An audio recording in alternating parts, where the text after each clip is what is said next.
Welcome to our channel. Today we how to reset your social selling with Buffer, beginner guide step by step clearly. To reset your social selling strategy with Buffer, start by logging into your Buffer account. Navigate to the dashboard where you can see your connected social media profiles.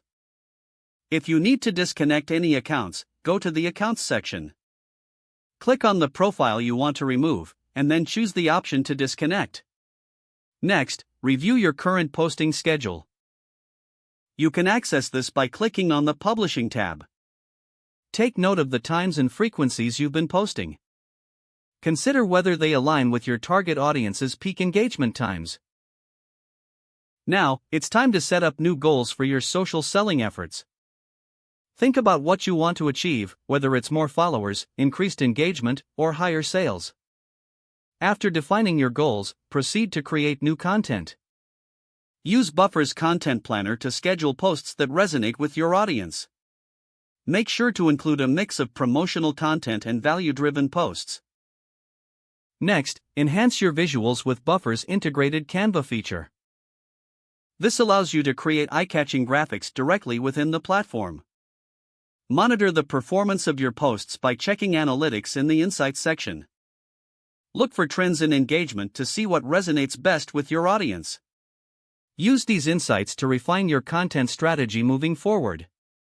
Regularly update your posting schedule based on performance feedback. Consider joining Buffer's community for tips and best practices. Finally, stay consistent and adapt your strategy as you learn more about your audience. If the page does not load, refresh the browser or try again in a private or incognito window. Make sure you are using the correct email address, then retype it carefully to avoid small typos. If your password is not accepted, use the reset option and create a new strong password you can remember. Check your spam folder for verification or security emails, then complete any requested confirmation steps. Enable two-factor authentication if available to improve account security and reduce unauthorized access risk. After signing in, review your profile details so your contact information and settings are accurate and current. If you see an error message, note it down and try again after restarting your device and internet connection. Don't forget to like this video and subscribe to our channel for more step-by-step tech guides.